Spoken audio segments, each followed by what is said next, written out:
Laura is a classic 1944 film noir directed by Otto Preminger. And you know what?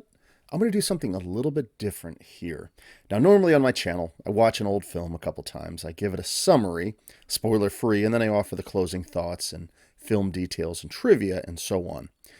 But in this case, Laura is such a fascinating film and how it unfolds that if you have not seen the film already, and if I would give you a summary of it, even without the spoiler, I feel like I would be ruining the formula of the film, if you've never seen it, simply for the unique way that the story is told. I mean, it literally opens up with a voiceover telling us about the death of Laura, and then piece by piece, the mystery unfolds, like a puzzle. I feel like I would be doing you a disservice if you haven't seen the film yet. I mean, it's like this. If this is my channel and I'm reviewing something like Tarzan's New York Adventure, honestly, I don't feel like I'm doing much harm if I give an overview of a film like that. Because, even if you haven't seen it, you can probably figure out, oh, Tarzan's New York Adventure. He probably starts off in the jungle doing stuff. Something weird happens, requiring that he goes to the city. There are some zany adventures. He saves a day and goes home. That sort of thing. Well, Laura is a much different movie. The story unfolds in such a unique way that I'm just going to say this. If you haven't seen the film, you need to stop. Go and watch the film. Rent it on Amazon. I'll still be here. But if you have seen the film, great. Proceed to listen to my silly overview, and let's go. So here's my review of the film, Laura. The credits roll, and my goodness, that is a beautiful theme song by David Raksin. More on that in the closing thoughts.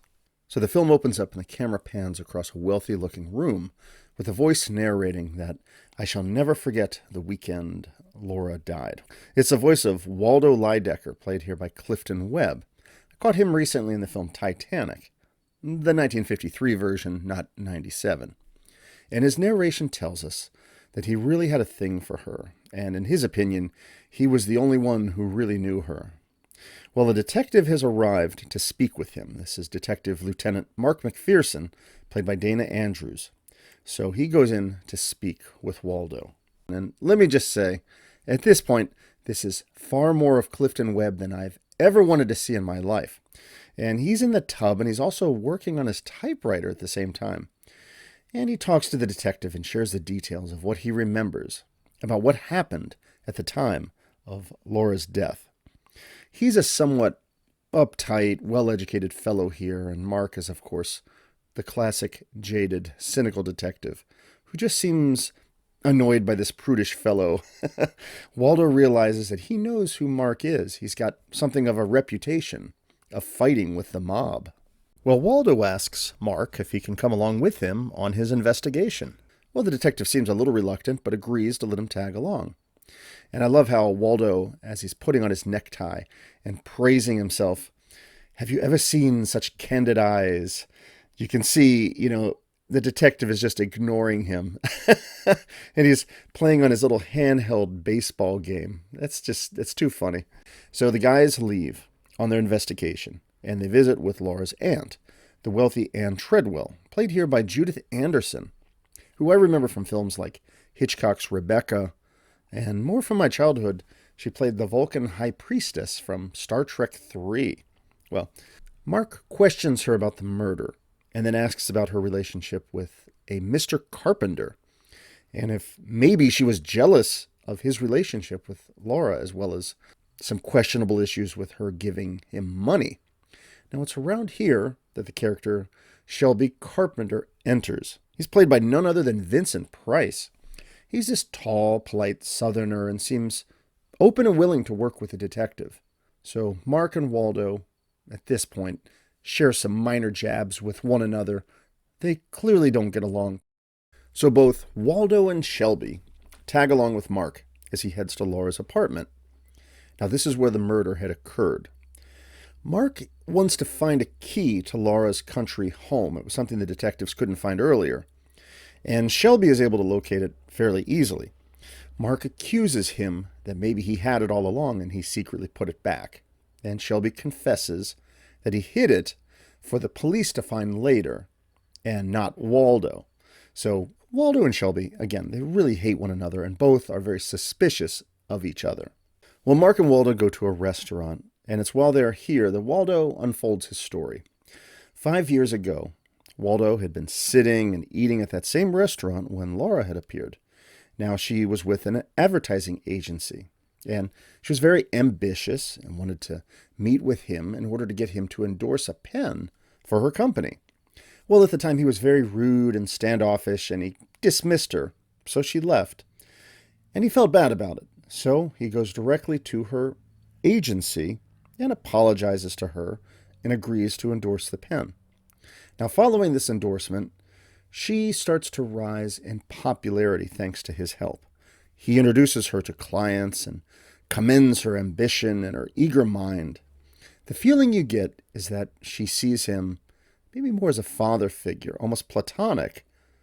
But maybe he was hoping for more based on how he speaks about her. He discovers one snowy night that she has another guy at her place. Uh-oh. And when he discovers who the guy is, he proceeds to write a scathing article against him. Back in his typewriter in the bathtub, of course. Well, one evening there's a party, and it's here that Laura meets Shelby Carpenter. They share a smoke and a laugh, and he confesses that even though it appears he's been living a high life, he's actually been struggling financially. So she offers him a job with her advertising agency. And as you can guess, Shelby starts to fall for her big time, much to Waldo's annoyance.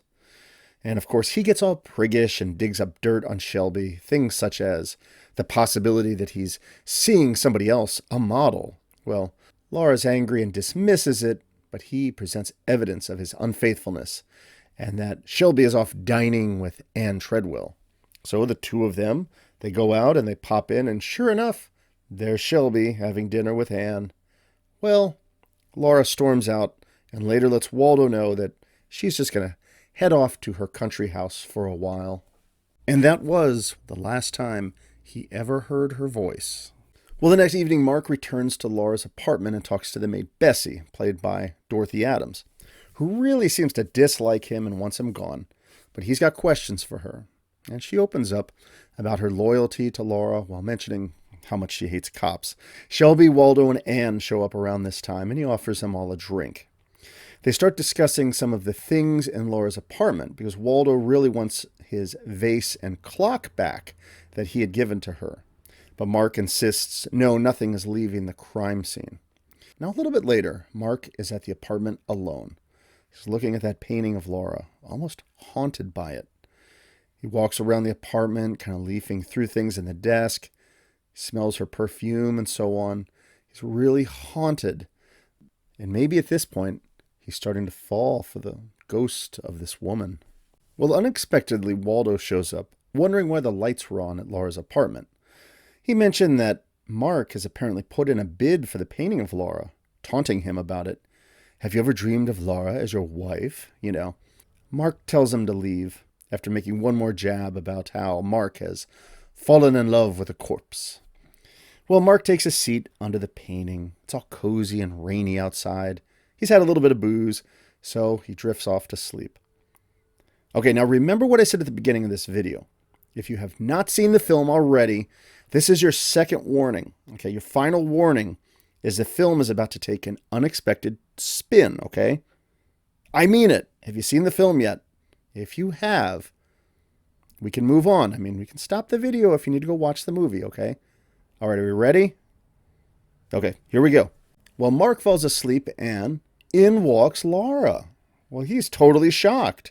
And he tells her that he's a police detective and she has no idea what's going on, as she has been up in her country house where there was no radio or newspaper, obviously no Wi-Fi. And he shows her the news story that she is believed to be dead. And it's a total shock to her. She changes because it was raining outside and then comes back and she realizes that the woman who had been killed was model Diane Redford, as the victim had been shot in a way that the face could not be recognized. So he questions her, and she seems, to have a valid alibi here. She was at her country house. She was working in the garden with no visitors. Now, at this time, she was supposed to have married the character Shelby, but she had run away. Well, Mark tells her not to leave the apartment and not to answer the phone at all. However, as soon as he leaves, she calls Shelby, unaware that there was a wiretap on the phone. Well, Shelby and Laura meet briefly, but Mark is in pursuit. He follows Shelby to the country house and catches him in the act of taking down a shotgun. Are you taking it down or putting it away? He asks. But Shelby tells him that it was for rabbits. So Mark is very suspicious of him, but Shelby's story is that he brought Diane to Laura's apartment to talk with her there. But when Diane had answered the door and was shot, he didn't get a chance to see who did it, and he panicked, and he left the scene without calling the police because he was afraid. Well, Mark tells him not to leave town at all. So the next day, Mark brings some groceries to Laura, and the maid Bessie freaks out when she sees Laura alive. But they quickly explain to her that everything is okay. Shelby arrives with flowers for Laura, and then shortly after, we see Waldo arrive, and he sees Laura and almost passes out. It's actually a pretty funny scene as he just collapses to the ground in shock. Now, later, Waldo plans a party to celebrate Laura's return. Now, it's here that Anne confronts Shelby. You know, she's clearly very jealous of his relationship with Laura, but he tells her, Laura needs me. Well, Shelby goes to speak with Laura privately and asks why she went to the cottage, and it's here that she becomes shocked to find out that it seems like Shelby suspects that she committed the murder. Well, Mark gets a call, and he says out loud, I was just about to make the arrest, to the shock of the party guests. And then he walks slowly past everybody that you think might be a suspect. And then he turns to Laura and brings her in. Now, obviously, Shelby and Waldo, they're shocked and suspicious of Mark. But he brings her to the station, and it's here he puts her under the bright lights of the interrogation. And she tells him that she didn't kill Diane, but he still has questions about inconsistencies in her story. Namely, why she dropped Shelby and then wanted to marry him again. But after all the questioning, he's convinced that she's innocent. So she's sent back home, and then he goes over to search Waldo's apartment. Now it's here that he discovers a hidden, hollow compartment and a grandfather clock. The next day, Waldo meets with Laura alone and talks bad about Mark, doing his thing where he sort of, tears down his character. He refers to women as dames, that sort of thing. Well, Mark shows up and lets Laura know that her shotgun was tested and was found to not be the murder weapon. So Waldo continues his tirade against Mark, but Laura has had enough and sends him away. Very well, and he leaves, planning to put his annoyance into his next broadcast about the great lovers of history. I love it. If he was around today, he'd be off to record his podcast. Well, Mark examines the clock at Laura's place. Now, this is one that's identical to Waldo's, and inside, he discovers a gun.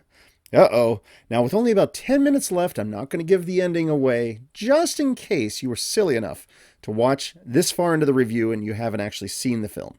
So I'm going to leave the spoiler out of it, but it's a great conclusion to an amazing film.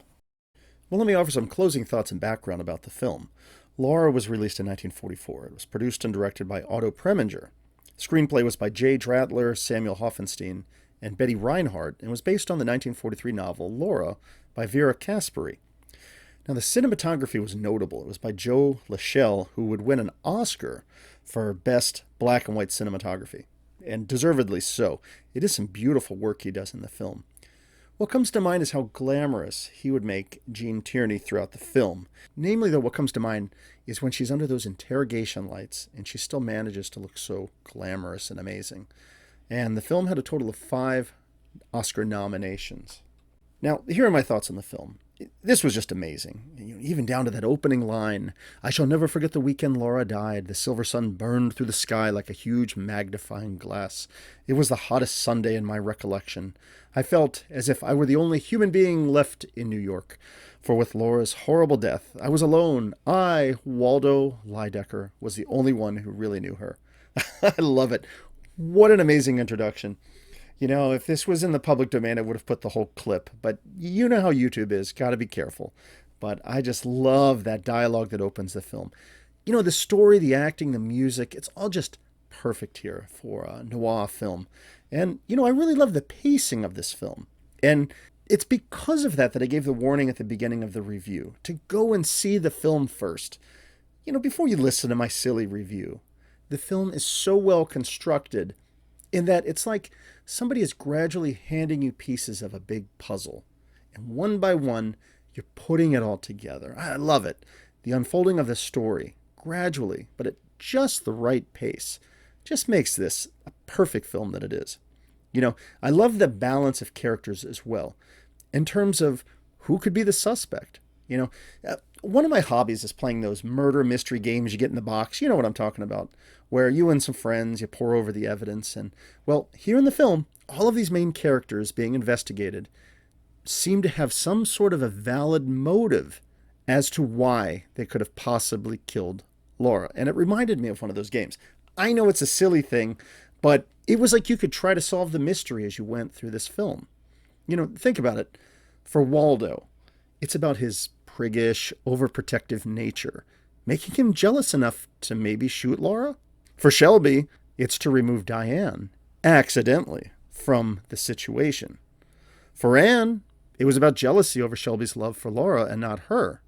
And even for Laura herself, there are inconsistencies in her story. Could she possibly be covering for Shelby? I watched the film a couple of times, and I love seeing how the details are given to us so gradually, especially that mid-film twist of, hey, Laura's not dead after all. Now, I will admit, watching this, when she first reappeared in the film, there was a stretch of time where I was thinking, I wonder if the detective is dreaming this. It's like a weird Twin Peaks sort of thing, where he gets clues in a dream. Who killed Laura Hunt? Who killed Laura Palmer? Huh. But no. As the scenes continue to unfold and they leave, I realize, nope, they're not doing the dream gimmick. She's really back. So that makes this mystery even more fascinating to follow, because it adds another spin of, why was the other girl killed? Was it a mistaken identity, or was it intentional? I also found myself thinking later, how would this film have been different if they didn't do the twist of Laura still being alive, and she remained dead through the film, but there was still a mystery to solve? Would it have had the same impact? It's a really great film, but I think it needed that twist in the middle to kind of shake things up and really draw you in, because when that happens, when you get that reveal and she shows up in the room, you're like, whoa, what is going on here? This is crazy. And it just kind of shakes up all your expectations at that point. Now, as for the performances, hands down, Jean Tierney as Laura Hunt was just perfect here. She's this gorgeous advertising executive who's very ambitious in getting these endorsements of guys like Waldo. And, she's intelligent and successful and attains a place where she can even offer jobs to people like Shelby. She's at these fancy parties and has social influence and clout. And what's great is that even when she's thought to be dead, she still manages to haunt and mesmerize everyone. This was the one role she was most remembered for. And, after watching her in this, I really hope to catch more of her films in the future. Dana Andrews played this tough-as-nails detective Mark McPherson. It's the type of hard-boiled detective character you come to expect in old noir films like this. He's fascinating to watch in that as he goes through the investigations, he's almost mechanical with how he just coldly, matter-of-factly does his job. He doesn't really look at people as much, but he seems focused either on his little notebook or that little puzzle game, which was so funny to me, pre-smartphones. Takes me back to those days when, you didn't have a phone, so you played like the little water games where you tried to get the little ball to go up in the hoops, and hours of fun. Good times. Well, I love the drive of his character, very no nonsense, and yet it was really something to watch the sequence where you see him start to fall for Laura. He's wandering around her apartment, smelling the perfume, going through her things, and then just finally falls asleep beneath her watching painting. I also thought Clifton Webb was just fantastic here as this prudish and somewhat obnoxious character, Waldo Lydecker. He's an awful character, but you love watching him because he's so rotten, and he had some great lines in this film. I don't use a pen. I write with a goose quill dipped in venom. This was Webb's first big starring role in Hollywood, from what I read. And keep in mind, he was in his mid-50s here when he took this role. He had been a stage actor for a long time, and this role would open up and lead to more prominent Hollywood roles. As mentioned earlier, I caught him recently in the film Titanic from '53, and yeah, I thought he was great in that film as well. And it was funny to me, even though Webb and Price play these characters that really can't stand one another, it turns out they were actually friends in real life. Clifton Webb had befriended Price when they were stage actors in New York, and even helped Vincent Price and kind of brought him under his wing. He says that Clifton was the kindest man I ever knew in my life. And Vincent Price was great here as well. You know, not the creepy, mad scientist Vincent Price you're kind of used to seeing, but rather a calm and mellow, easygoing fellow, but maybe with some problems that he's kind of hiding behind the scenes, namely the fact he has no money. So great to see him kind of as this leech character. And just being a nerd here, but I watch a film like this and I think about Vincent Price, legendary madman scientist, paired up with Judith Anderson, Vulcan high priestess. How cool of a couple would that have been?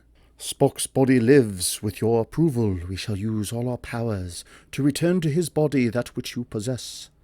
Creatures crawl in search of blood to terrorize your neighborhood.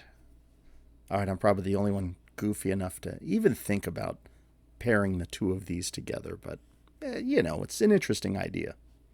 Anyhow, moving on. Now, the music for this film is legendary. I will just say that. David Raksin's song for the film, it just became one of the most popular songs ever recorded. I mean, it's just so darn memorable. I find myself humming it, when I'm working in the kitchen. Da, da, da, da, da, da, da. And it's interesting. It would go on to greater popularity beyond just this film. Johnny Mercer would take the song and later write lyrics for it. And it would become a jazz standard recorded by more than 400 artists, including the likes of Frank Sinatra, Woody Herman, Nat King Cole, Ella Fitzgerald, Charlie Parker, and so on. Even Spike Jones would do a parody version of the song. And Preminger would go on to work with David Raksin on scoring 4 additional films, too. So music is beautiful. I have some of the tracks listed below so you can listen to. All right, final observation, and I'll wrap up the review. It's just a fun bit of trivia. For that infamous portrait of Laura, the one that's hanging on the wall that seems to haunt everybody, Otto Preminger did something pretty clever because paintings generally don't photograph well onto film. He used an enhanced photograph here. Gene Tierney said, he sent me instead to pose for Frank Polanyi, the studio photographer, whose pictures of me as a starlet had appeared in so many magazines. Otto had this one picture enlarged and lightly brushed with paint to create the effect he wanted. Guys, this film just blew me away. I do this channel for my own amusement, seeking out old treasures of cinema, and finding gems like this one makes what I do on this channel so completely worth it. I hope I did this one justice with my review, and if not, heck, just go and watch the film. It's a noir masterpiece, and one I thoroughly loved. Beautifully filmed, great acting, and a story that just unfolds at a perfect pace, with a great twist in the middle. Laura from 1944 was an excellent film, most definitely worth checking out.